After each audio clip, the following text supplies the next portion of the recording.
Welcome back to Love Arts at Home stop motion animation tutorials. We're glad to see that so many of you have been enjoying the first two stop motion tutorials with stop motion, magic and setup. And we see a lot of you have been doing animations with Lego. So today, we thought we'd help you out and give you 5 stop motion Lego animation tricks. Again, we're going to be using Stop Motion Studio. If you don't know how to use this, please watch our setup tutorial on our YouTube channel. For these animations, I'm going to be working at 12 frames per second. In terms of setup, I want to make sure that some points are much more clear. Firstly, I want to emphasize using something to minimize the shakiness of your phone or tablet. So using a tripod, a phone grip, or making your own stand out of cardboard or Lego even, and making sure that's properly attached to the surface that you're working on to minimize the shakiness between photos. Secondly, if you're getting a lot of flicker on your images, it might be from the light source coming outside the window. So make sure that you shut the curtains and use a light source in the house to keep it consistent. A lamp is best, but you can use the ceiling light otherwise. Now the first stop motion Lego trick we're going to do is a walk cycle. This may seem quite simple at first, but once you get the hang of it, you'll learn that there's a lot that goes into it. So make sure we get this right. I'm going to be using this small base plate here because all my Lego is back at home and I'm away from there at the moment. But if you have a big plate, you can use that. And I'm just going to tape this down so it doesn't move. Now the reason we're using a base plate is it's good to have something that the Lego figure can stand on and isn't going to move. So just use some tape or even some blue tack just to make sure that's on the surface and isn't going to move while you're animating. So we're going to break this walk down into 4 key positions: the contact, down, passing, and to lift. The first is the contact, where the foot first makes contact with the ground. Now for the contact, the Lego figure is balancing between the 2 studs. If this is tricky to do, you may want to use some blue tack to hold it in place. The second is the down position, where the foot fully covers the stud, and this is the lowest position the figure will be taking. The third position is the passing, where the foot that was behind begins to start passing the foot that's in front. Now for the passing pose, the reason we have the legs together is because Lego figures can't bend their knees like real people can. So this is the best way to simulate that. And the fourth position is the lift, where the Lego figure slowly begins to lift off the ground. Now for this position, I am going to have the leg that was passing back in front, and I'm also going to lift the figure slightly off the ground, still on the stud, but just slightly off. Now, when you're doing this animation, remember to keep the arms and the legs moving opposite to each other. If you notice when you do a walk in real life, your arms move at the same time as your legs, so make sure you incorporate this to make your animation more realistic. And this is the finished animation. This walk cycle I did here came out at 28 frames. If you want to try doing other walk cycles, for instance here I've done a run, do less frames between the positions. So for each leg of the run I did the lift pose and the down pose. Our next Lego trick is the jump, which is going to be adapting 3 stop motion animation principles. The first is called anticipation. This is where we can see the action that is going to happen, judging by what the action is beforehand. For example, during the jump, we lean forwards and arc our arms back so we can use that momentum to propel ourselves forward. In a lot of beginner animations, things tend to just happen without any anticipation, so it's good to include this to make our animations a lot more realistic and clearer. So to show anticipation, we're going to bend our Lego figure forwards with his arms raised behind him, so it looks like he's preparing to throw that momentum upwards. So the next animation principle we're going to be doing is slow in, slow out. So when something moves, it usually starts off slow before getting fast, and then finishes by getting slow again. This is because things don't move at a constant speed, we usually have to ease into them. So slow in is going slow to fast, and slow out is going fast to slow. So while we're animating our jump, this is something we want to incorporate. So to do the slow in, we're going to have the figure slowly lean forward before springing up again into his jump. The jump goes fast, and then we're going to have slow out at the end as he slowly bends forwards when he lands and slowly gets back up. Now for the actual jump, we're going to be using 2 clear Lego studs, and we're going to place them underneath the feet to give this figure a little bit of height. The reason we're using clear studs is because its transparency makes it less clear that there is something underneath it. Now, something else we're going to incorporate is squash and stretch.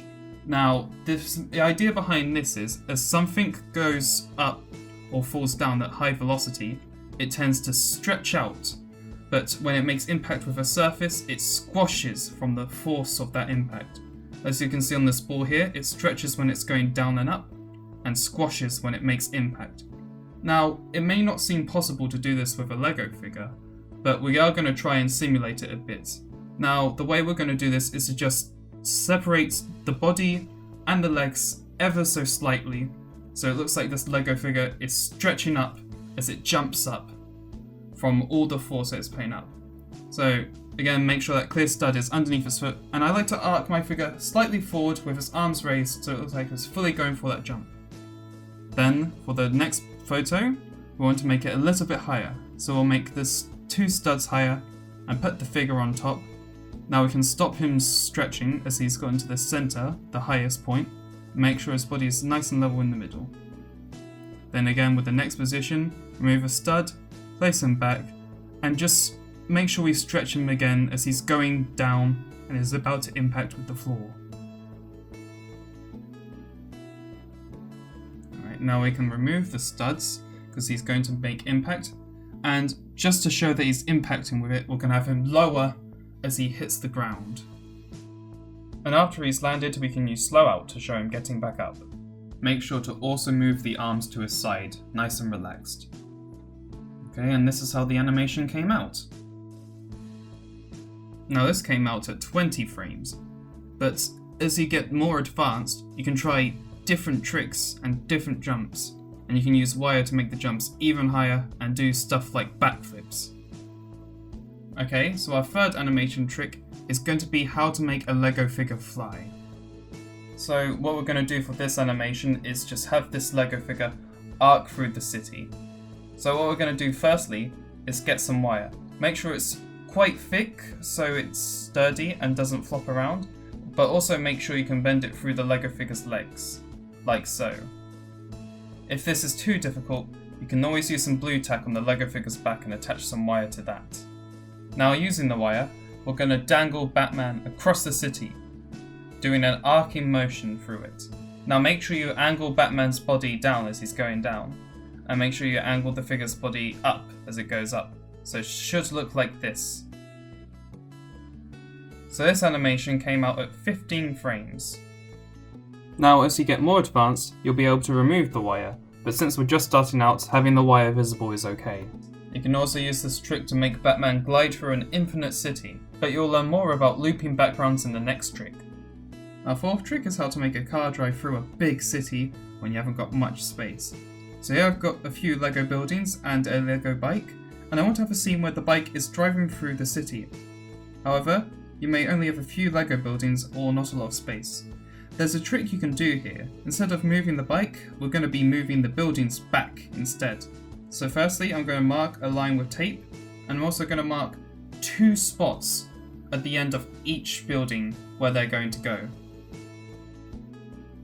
So once I've taken one photo, instead of moving the bike, I'm just going to rotate the wheels slightly and move the buildings along this line of tape that I've done out. So the idea here is, when you play this back, it looks like the car is going to be driving past these buildings. Now I only have a few buildings here in my animation, but ideally you want to make sure there are no gaps between them, so make sure you have enough buildings, or otherwise you can fill in the gaps with some paper or cardboard backgrounds to make it seem like a larger city. Now, when one building gets out of frame, I'm going to take that building and then put it back at the other end, so that way it looks like it's going to be looping past. Now I'm going to keep taking photos and keep shuffling these buildings along, making sure I move the wheels and making sure that the car is still in the same place. And I'm going to keep doing this until the building that I had originally at the tape is back to where it once was. Now I'm not going to take a photo here, because instead of repeatedly taking photographs, I want to loop this in Stop Motion Studio. Now if you want to keep working on this scene, this is entirely optional, but because I'm just going to have this bike looping, I'm just going to go, well, I just want to delete this photo, because I didn't have any tape in. So what I want to do is tap the first frame, and then I want to tap, basically, I want to copy all of these, and then paste them at the end. So what I'm going to do first, before I do that, is tap select, and then I can just drag this across and it'll select all the photos that I drag over. Then I tap the end one, then I tap copy, here, and then I'm just going to tap paste, and because I've stopped taking photographs where the buildings match, it's going to be a perfect loop. So if I just play this all back, it's just all gonna look like it's very seamless. As you can see, we're going through the timeline. It looks like it's just all coming together, and this is what the final result looks like. In total, I took 5 photographs, but I extended it out by copying and pasting to make it loop longer. So our last stop motion Lego trick is a very simple one. You don't have to restrict yourself to just Lego and basically try new materials with it.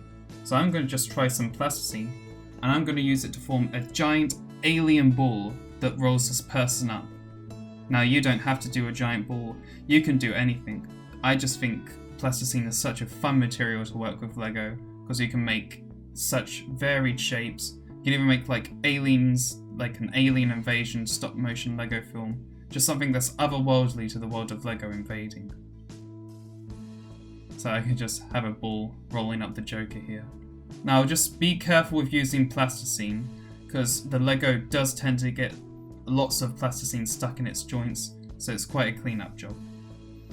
But you can see just how the two materials work together when they come out like this. Okay, well thank you very much for watching. Hope you've enjoyed these 5 Lego stop motion tricks, and hopefully you can adapt them into your own stop motion Lego films. Feel free to change up any aspects of these tricks to suit your own animation.